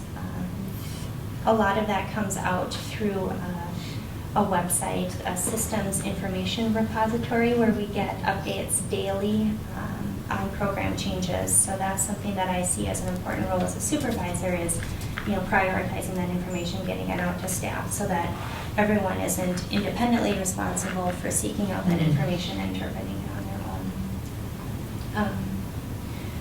Increased damage control required of the supervisor and director if there's a rise in client complaints and appeals. If people aren't having applications or changes processed timely, then we could face appeals. Continued overtime for current staff. I believe YAFA has some numbers available on that. Risk of staff burnout and turnover, and a lack of transition plan for the long-term care caseworker. Pat couldn't be here today. She's half of her time is spent as a veteran service officer, and she's out of town for a conference for that position today. I've listed a number of things that are new as of January 1st for our workload changes that are quite recent, including processing MNsure renewals for all cases received at the county regardless of whether they're on medical assistance. Previously, we were only processing the medical assistance renewals. Now, if there are mixed household cases, so the parents maybe have tax credits or a plan that they purchased in the exchange, and the children have medical assistance, we're now responsible for processing those renewals as well. There's a lot of manual tracking in processing the renewals because those aren't interfacing to the billing system. So we are sending, I think it's 3 different reports to the state each month with all of the changes that come out of renewal processing. So if someone moves from MA to Minnesota Care, for example, or if they're no longer eligible and that change doesn't interface, we have to send a report to the state. Increased awareness of MA estate recovery. That's been huge for us in the last couple months. There was a News Tribune article in February in Duluth about the MA estate claim process for medical assistance enrollees. There's a lot of talk about how people feel that that isn't transparent in the application process. A lot of people applied online, maybe through a navigator, and weren't aware of that provision for medical assistance. So did you get a lot of calls when that article came out? We did, yes. We have. And Monday was a holiday after that came out, so their Tuesday was our meeting, and they got nailed. It's pretty alarming, actually. I mean, I really don't know what to cry. Yeah, no kidding. Yeah. so we've had a lot of calls and not a lot of direction on how to handle those calls. We did get some talking points from the state a few weeks afterwards. But it's challenging for us because we aren't familiar with that program. That isn't something that we're trained on when we go to training at DHS. And in fact, all healthcare training is now done at the county, and there is no formal training that I'm aware of for estate recovery. The guidance from the state is that enrollees should call the county collections department to request information, and we don't have a collections department. Sarah does some collections functions for food support and cash cases, and Pat does some estate recovery for the enrollees that she works with who are in the care center. So we have an interview at 10. So we currently we are requesting reports from the state and then turning around and providing that to the client. The state is referring people back to the county. It's a very inefficient process. So they call us, they ask for the information, we fill out a form, send it to the state, they send it back to us. We have to try to interpret it for that person, and then Allison has put together a letter now that we're sending out with it. And then some people are choosing to close their healthcare cases, and so they won't have any coverage, and they don't have any other options. So this is the problem. I already mentioned the return to mail associated with the 1090B tax forms. Again, that's another area where we're having to answer a lot of questions that aren't specific to our training or program areas. We have expertise in taxes, so that is a lot for us to try and answer questions and refer people out. Up on the horizon, the SNAP Management Evaluation Review is coming up this spring and summer. That's a DHS-led review of the county's performance for the food support program. Upcoming changes with how the state medical review team referral process. There's going to be a new program that will all need to be trained in to initiate those referrals for people who have a disability but aren't yet certified by Social Security. And this is important for people who need to access waivered services in particular. There are changes in the asset evaluations across all cash programs that are going into effect this summer. We anticipate that will bring increase in applications and people who are eligible. It'll be $10,000 for all cash programs, and increased exclusions for vehicles, which is a common item, a common asset that puts people over the asset limit when they're applying for cash assistance. Other considerations, Cook County's population is aging, and PHHS is not prepared to meet the needs of this aging population with our current staff. Pat is, Yeah, I have an interview at 10, so can't keep playing meeting. Even though I'd like to stay for the whole thing. Can I say? interrupt your part? Yes, please. Interrupt her and say your part if you want to say. So I've been in this job now, I think, for 8 months. I don't know, boy, it's flown by because we're so busy. I mean, really, the day is gone in a blink of an eye. This job is great, but we do have a lot of work on our shoulders, and trying to figure out on a daily basis how to prioritize the work is pretty near impossible because everything is so important. Whether the person is only on SNAP or healthcare or cash, that's what they rely on to get through the day and through the month. And so it's hard to make those decisions that are affecting those clients. And When you have someone It's- starving that needs financial Yeah. assistance, they do not understand that the county can't afford to staff and our to, public and health. to tell them, well, we have to process documents in the order received, so you're down here and, you know, everything else is up here. That's really hard to tell a client when they're telling you that they don't have any food in their cupboards. And again, that's just for food support, possibly, you know, but healthcare too is a huge part of everyone's life because the cost to go to the clinic just for a checkup can be extreme sometimes. So my personal thoughts are we can't continue on the track we're on. And to put, again, those responsibilities on our shoulders is very difficult, especially when we have a financial worker who also is supposed to be the supervisor and can't do any of those duties, and we have another financial worker who splits her time with accounting. So we're very limited on the time between the 4 employees that we do have on what time can actually be spent on working on these cases. And we not only have the food, cash, healthcare, but for example, I also work with the Healthcare Access Program. I've transitioned into working with the Child Care Assistance Program. So there's more programs above and beyond what is simply listed here that we still have responsibilities to take care of, and we can't get to that.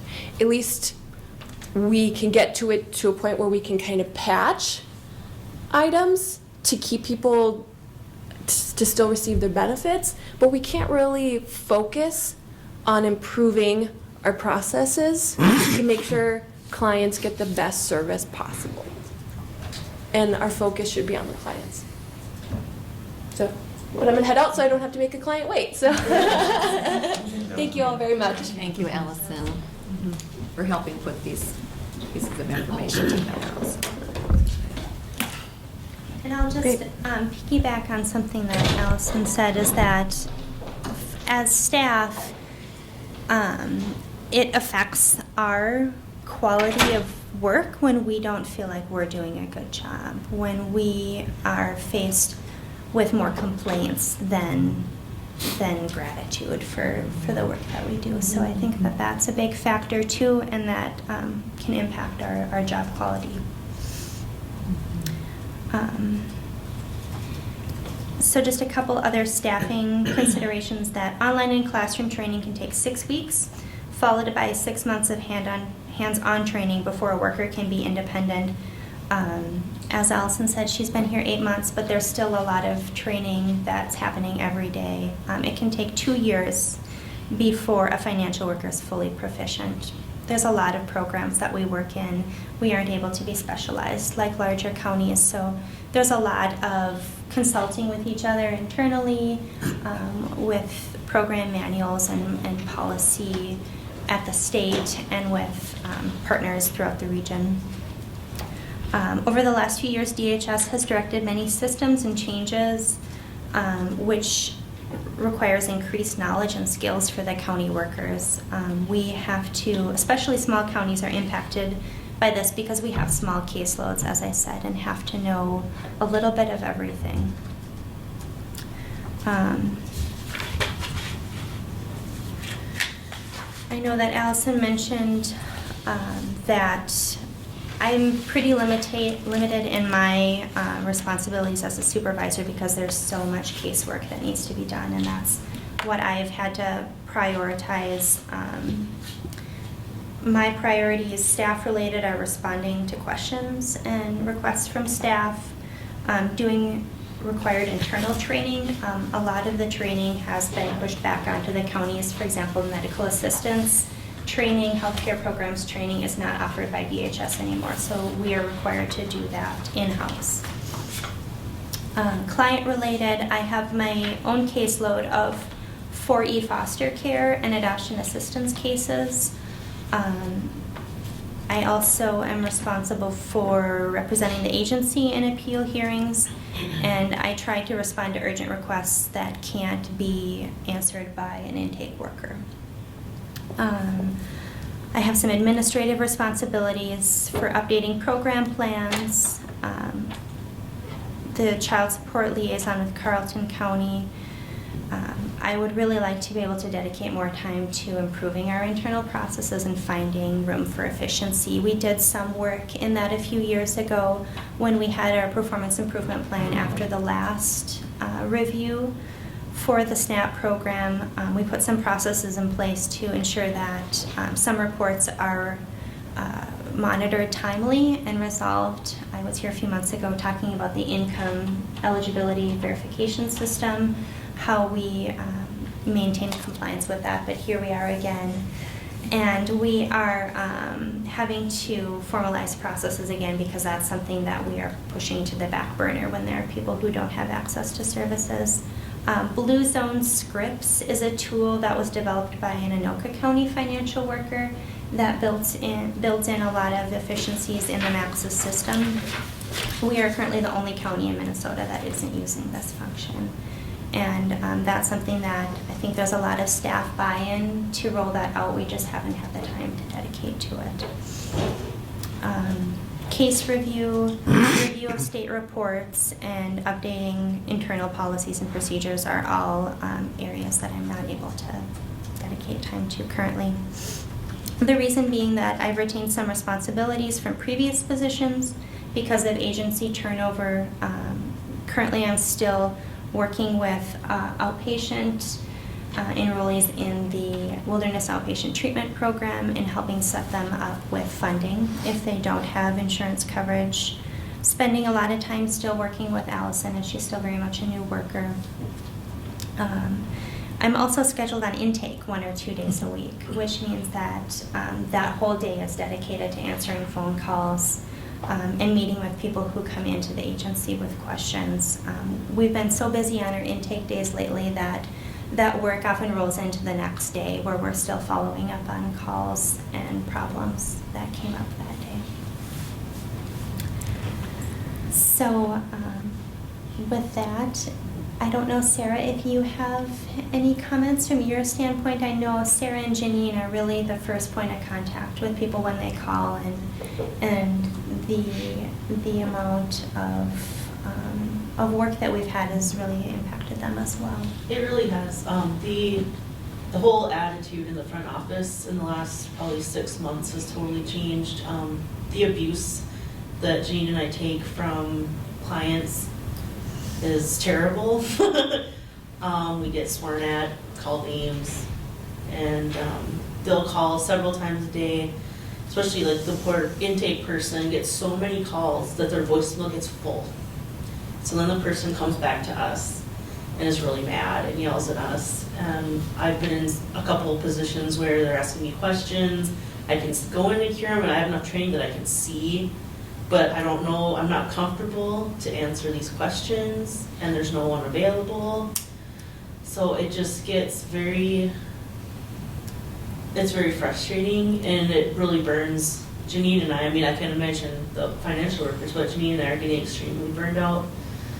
It's not a matter of who's gonna call, and it's how many calls we're gonna get of people upset. And then especially when the MA recovery thing came out, I mean, there was a lot of people called that were really mad and really upset and felt that like they would treat that Janine and I were personally the ones that did this to them. And it's been a nightmare. It really has. So sorry to hear that. Appreciate your honesty. Yeah, I'm sorry. No, it's not something you should apologize for. We need to know that. You need to say how it is. Andrea, did you have anything that you wanted to share? Do I say ditto? Ditto? Ditto. I think Allison covered it. since I've taken over the accounting role, I mean, that's been 9 months and I still have not taken on all my duties in that role because of the work that we still have sitting out there as financial workers. So YAFA is still doing part of my job. It's really a global problem. I mean, when we're behind on medical assistance renewals, that affects social workers, it affects public health. You know, if And I have a couple examples even, situations where there has been people that have, well, here's one, the person came in tears because their child needed a medical procedure. They were told by the hospital they didn't have coverage, and, you know, it appears that they should have had coverage. I think that those are the kinds of things that are real to people.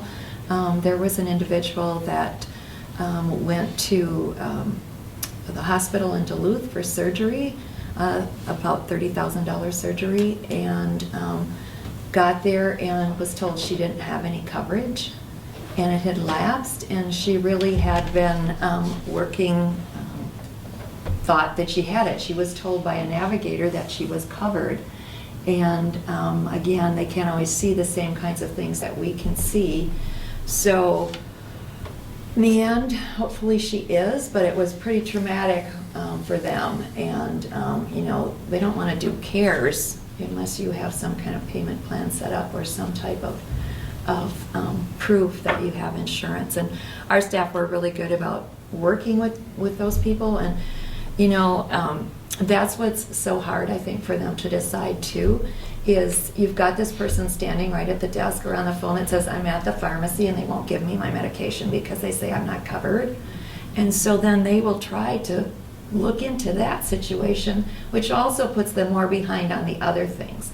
And that is what I don't like about having to do this, because it's always been my thing that as we get things in, we should deal with them in the order that they come in, according to the date, because that's the way to treat people fairly. And we're not able to do that right now. I mean, because I'm not going to tell staff to say, well, don't talk to that person that's at the drugstore, tell them to pay their own, you know, because it's just not what we believe in, so.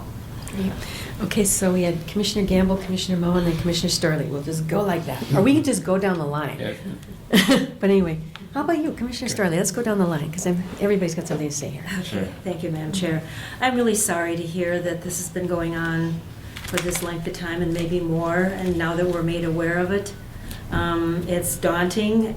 I think that probably putting all of our heads together, when you say you need more staff, can you categorize then areas?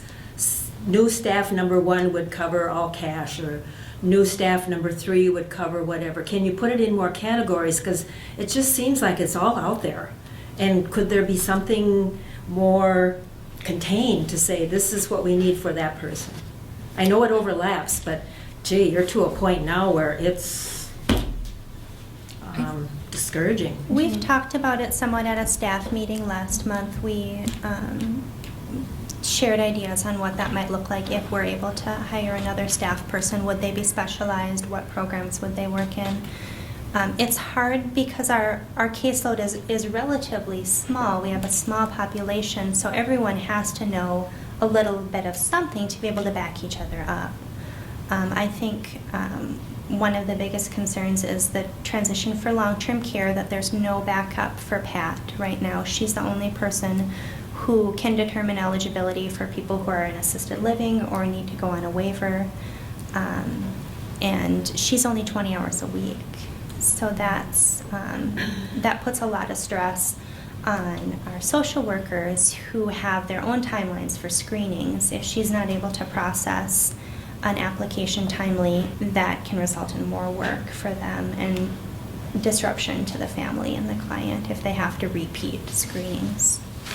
So do you think within the next few months, because in a few months we're going to start looking at our budget, that you could come up with some kind of a plan to present to us so that we have a handle on where some of this budget money could go?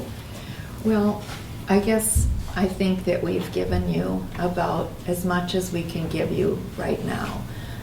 We have a plan.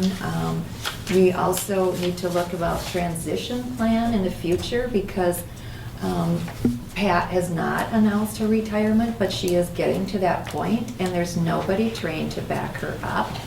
And you see that we just can't give these people any more to do. So I think that we have a pretty good idea. I think we know that we'll continue to get the 50% reimbursement. It could be higher, we're not sure about that, obviously. I think we took a look at overtime. Yafa put together, and I don't know, did you put this in their packet? Okay, so from 2010 to 2016, we had about $17,400 in overtime. That's only with 3 or 4 pay periods in 2016. That amounted to 12,030, no, where am I here? Yeah, it's 12,000 hours. Was it? No, 5,000. 5,000 hours, right? Am I looking at the right paper? Do you have that, Yafa? Because that was my question. I actually want to know like how many hours is overtime, what we're paying for this as part of the context of deciding, if we're going to hire somebody, how much, is it really that much different than what we're paying now? Qualify for us, Sue, you said from 2010? Yes, for the past 6 years, because there That we've has been. averaged $17,000? No. Total. The total? Okay. Because we've had a number of turnovers, and so, staff vacancies that. So that's 3,000 plus a year that we are seeing. Yeah, and I don't think it includes the additional time we purchased from St. Louis County, correct?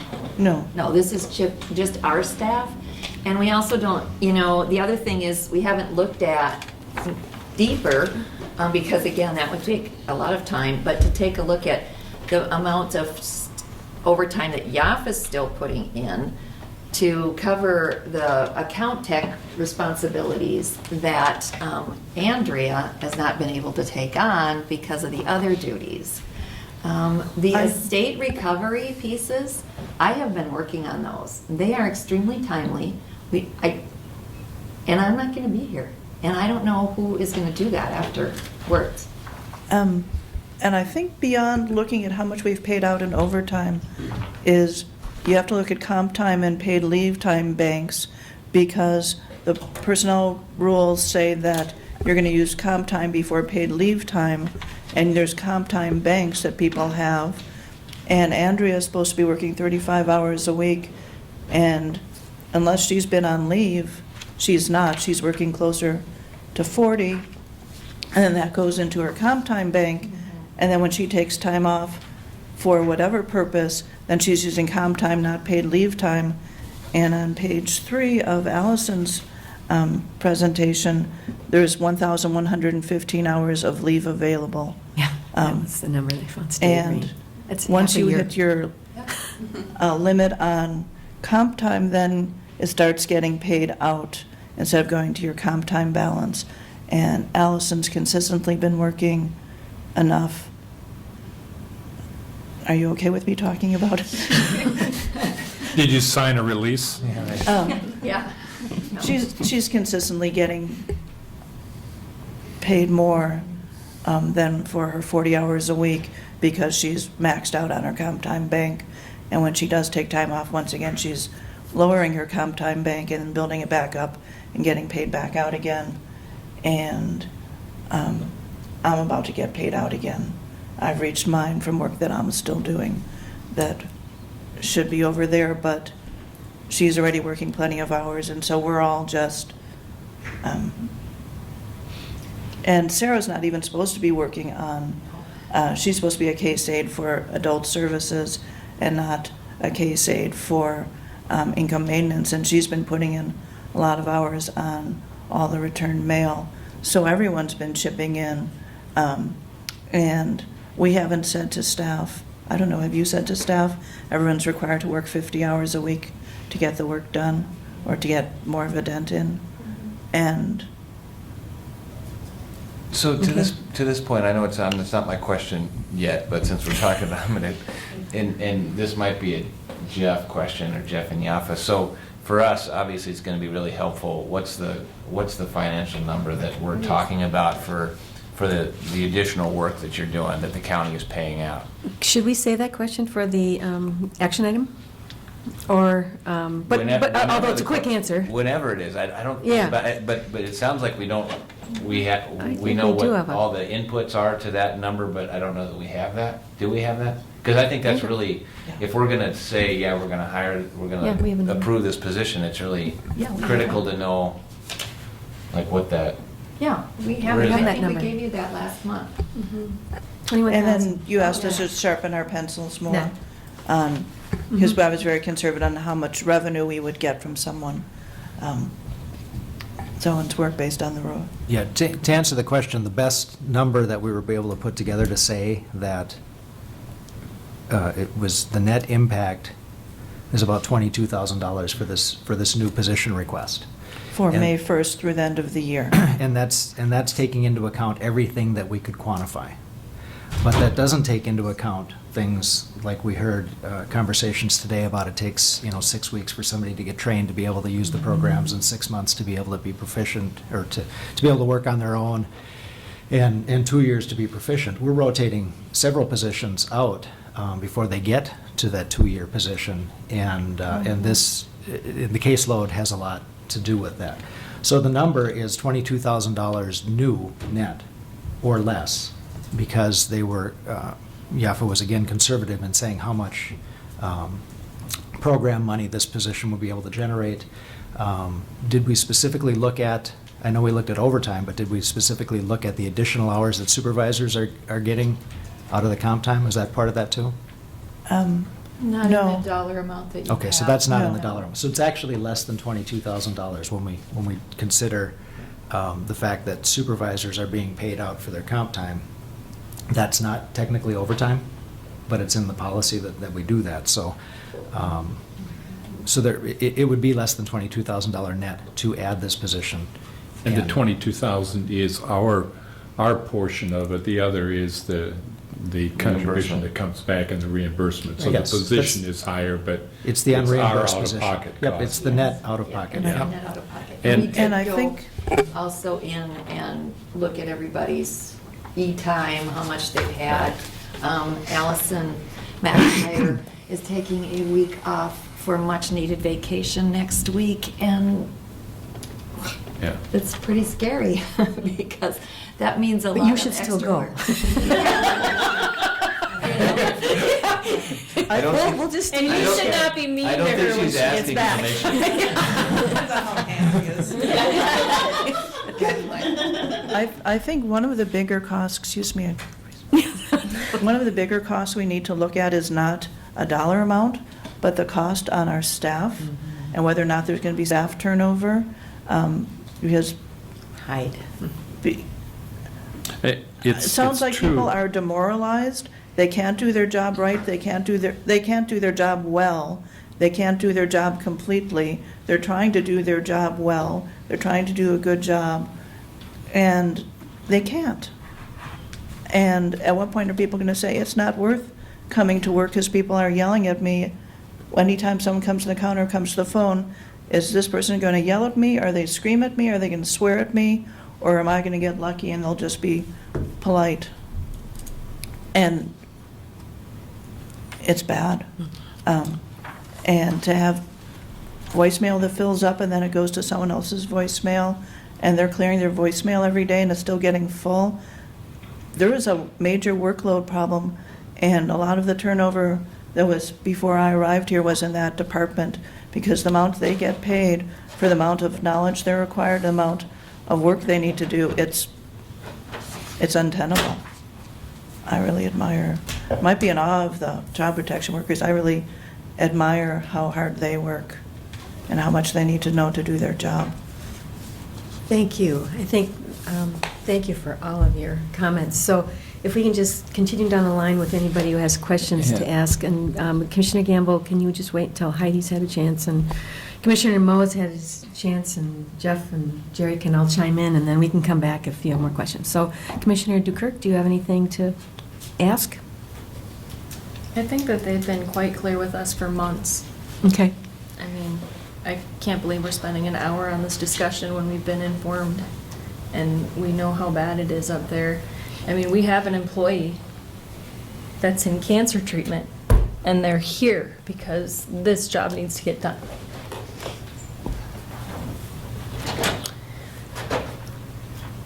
Sorry. Commissioner Moe? You know, I don't have any further questions. Okay. I appreciate all the time and effort you've put into both, obviously, the job that you do. It's the most important work that we do. I know that. And then the information that you've presented us with.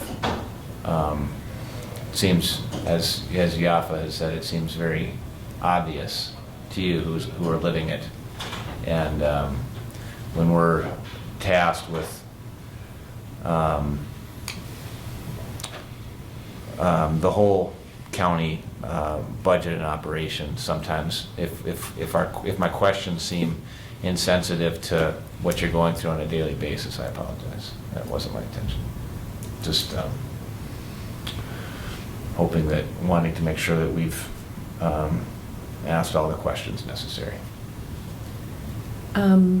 Jeff, are you okay for going to Jerry? Mhm. Because it seems like Yep. you had your... Madam Chair, I don't know if this is the right time for me to bring this up, but I wanted to talk about the advisory committee having gotten Yes, input about excellent. this same issue and passed a resolution, but perhaps that would fit better at the action item. I don't know. A great deal of concern, however, from the advisory committee. You tell me when you want me to read that resolution. I think maybe just save it until because we'll move quickly into that action item, I think. That's fine. Does that work? Uh-huh. Okay. So I think we should move forward. And I can talk just briefly about the AMC policy meeting, which helps support, I think, that action item we're trying to get to. So having sat through a few presentations at the AMC policy meeting, we heard from Senator Sharon, we heard from Senator Kriska, we heard from Senator, I better pull up my names, get these names right, and I'll be quick. Thiessen, which was very interesting, and heard from the most interesting one, I think, Representative Matt Dean. Just to put this in context of that this issue isn't going to go away. I think it might, particularly the Minshew issue, which I think is partly what we're reacting to here. Although there's a lot of bigger issues, I think, at stake that are bringing this to a head. But I just wanted to just kind of highlight his presentation because it was interesting in that he started out with, he gave a low expectation speech for this year. And, trying to manage our expectations. And he started out by saying, I'm sorry that, there's some positive steps were made, but this was a pretty horrific year. And he gave the year a grade of D-. And so he said, I'm sorry. And then his next statement was, thank you, counties, for hanging in there and doing the work, for adding staff, for adding time. And actually he had the experience for the first time in his life to ride along with a caseworker. And so he got to experience that stress, that emotional, that the real experience of what the job is like, meeting face to face with people in their most vulnerable places. And so he was saying thank you to all the staff who do this work on a daily basis. So he said, they know the county's legislators have gone above and beyond the call of duty. He knows it. So he's saying thank you to that. So at the end he says, please be patient. Looking to the future, 5 years from now, that change, it's kind of even frustrating to talk about, change will not come from political folks at the Capitol. And they all kind of repeated that we're not going to create the change is going to come from you. That you were responsible for the change will come from you. And so, and he thought the Minnesota solution would be for insurance agents to actually sit down with caseworkers, and from them there would be this fabulous change. And as he left the stage, he said, there's no funds for IT. It's going to stay screwed up. So, and I know, Jeff, you had a pretty good insight about his thing. He was trying to paint a pretty grim picture, and it was. And, yeah. But I think that sort of sums up. And actually, I also met with Senator Laurie on Friday afternoon, and he comes from a different perspective, much more balanced and heartfelt, and a long history of public service and human services and so forth. And he just said this is the second year of the biennium, and he heard all my requests for more funding and all my. He just says it's not going to happen. He says he's looking for a zero increase, and so in all, he really sympathized with us, and he knows that we're where the buck stops. But the summary is help doesn't feel like it's coming for this year. So I think we really do need to take some action to alleviate this situation. So moving into the action step. And the action step is to approve to hire an eligibility specialist at 40 hours per week. I'll make that motion.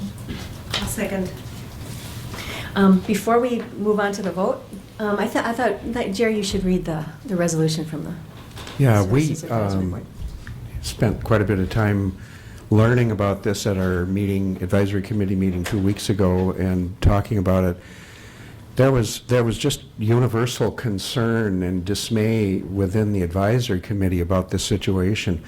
Now, certainly we don't have the burden of the county worrying about the county budget as an advisory committee, but maybe that's a good thing in the sense that we could focus on our agency and what's happening to staff as they try to cope with this, and think about the human cost of the clients out there who are having some pretty big impacts relative to their health insurance or other factors that affect their quality of life and their security. And it was just no question from the standpoint of our committee that there was a sense that this is a crisis, and we felt that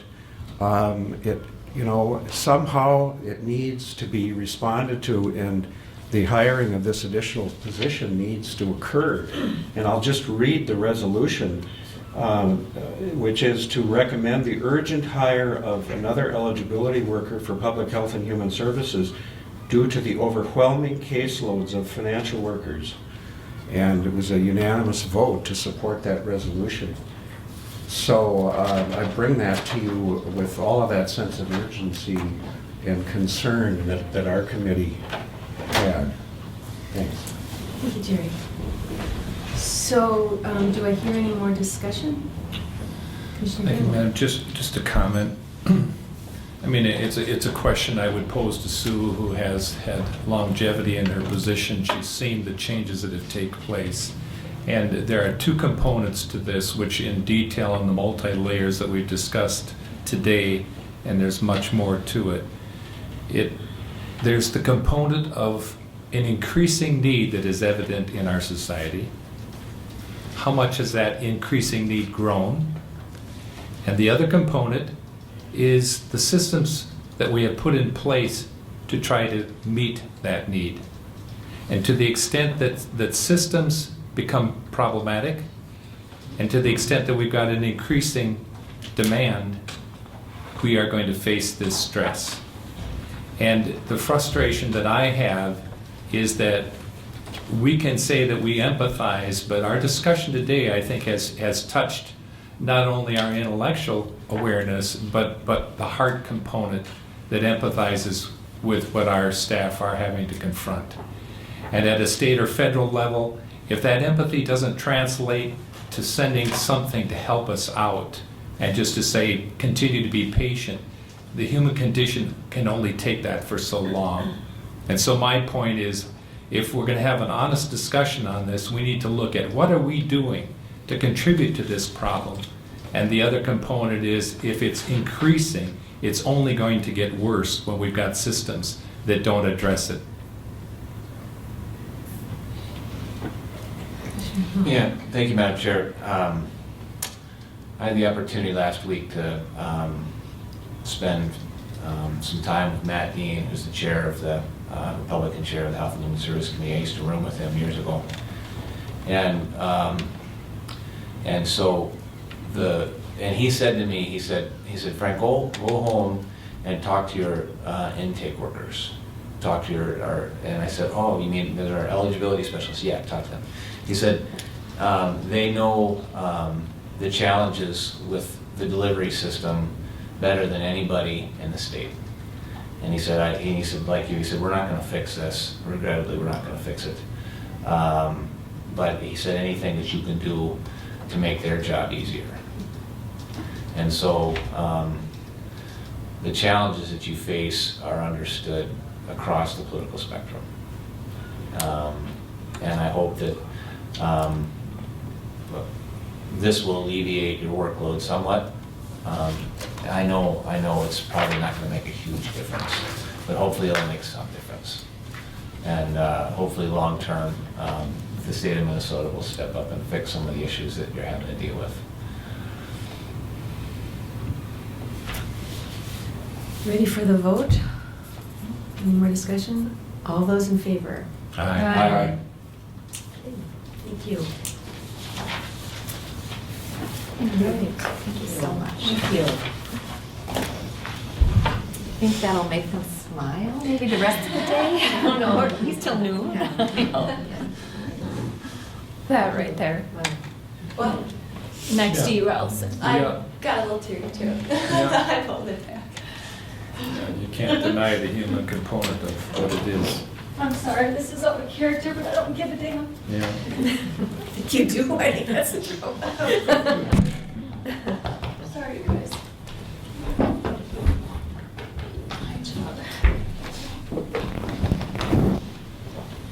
Is there enough space? Yafa, you're not a hugging person, so I'm gonna shake your hand.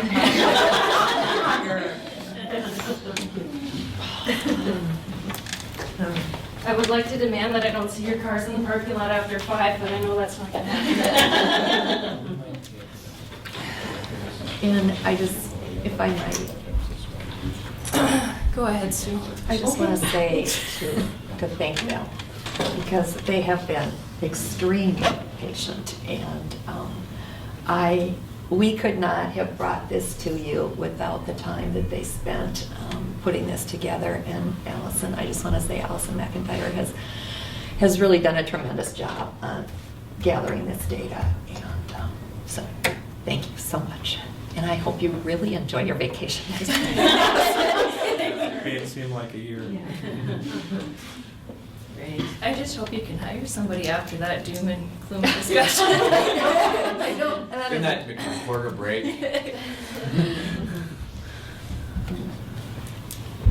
Thank you, guys. Thank you. Thank you. Okay, in lieu of the time, do I hear a motion that would work on B, C, and D of the board action items? And Chair, I'd make a motion not to give any less significance to the action items that we have here, but to accept with extreme regret, and given the emotional drain of our discussion, that this makes this emotion a lot more trying. But the letter of retirement for Public Health Human Service Director vacancy, to accept that on behalf of Sue. Appointment of Lori Homerding to the Public Health and Human Service Advisory Committee for a 3-year term, January 1st, 2016 to December 31st, 2018, and to approve the agreement between Cook County and Greg Bernier for his position, chemical assessment, chemical dependency treatment for January 1st, 2016 through December 31st, 2016. Second. Yes, Jeff. Point of clarification, item Yes. B is actually 2 parts. It's to accept the letter of resignation and to declare the position vacant so that we can begin looking to fill that position. Amend the motion to state it as said. Okay. And I just want to say I apologize for lumping that one in there because that one is a very special one. And not to diminish it. It's a big deal. It's a big deal. Any other discussion? All those in favor? Aye. Okay, committee reports. We can be quick. Did not meet. That was really good. That was really good. Grace Old. Okay, Arrowhead Health Alliance did meet, and looking for my notes. Anyway, I can't find my notes right now, so I'm just I'll save that for another. We meet Friday. Okay. Okay. Community Health Board did not meet, and Human Services Advisory Committee. Just a couple of high points. We heard from Joni about the Emergency Services Conference coming up at the end of April, which I imagine you know about already, but that's a big, big thing. We had a presentation by Grace and Casey Fitchett, who was here earlier, about this whole issue of variances. When people are licensed to provide child care, daycare, or foster care, there's a lot of rules, but there are many people that want some variance. They want to be able to take on another child, or they want to be able to modify something, some term under which they were licensed. And there are many counties that have some policy for this, but many more, I think, that don't, and are kind of flying by discretionary judgment of whoever the licensor is. And in our case, Casey is the person charged with doing the licensing, and she is essentially saying, I'd like more guidelines and more of a policy in place. And so this presentation was meant to help us understand what is that need all about, and look for some encouragement, which we gave her, to say, yeah, we think it makes sense for our county to have some stated policy and guidelines, so that when a provider comes and says, well, I want to do it differently for this reason or this period of time, that there's some standardized approach that she can take to doing that. So that was a big part of our meeting, and an important thing to move in the direction of greater guidance. I think that the issue we just dealt with and talked about was probably the most important part of our meeting, though, and had the most strong energy. Just one other point, we're still looking for a community health board representative from our committee. Because you're the commissioner representative, is that correct? We were looking for a citizen representative? Yes. For our advisory committee to the community health board. Did we just? Diane's not going to do it this year. Her term is up. So this wasn't the Lori Homerding? No. And Lori, yeah, we approved, certainly we're Yeah. glad to get Lori's application approved, see her be approved. She will be a member. I mean, she could be asked to be on the CHB, but she hasn't volunteered Oh, the CHB, you're doing the Yes. CHB, got it. Mhm. Okay. Are there any more reports? Did not meet. Okay, did not meet. Okay, so did we hit them all? Oh, North Shore Collaborative did not meet.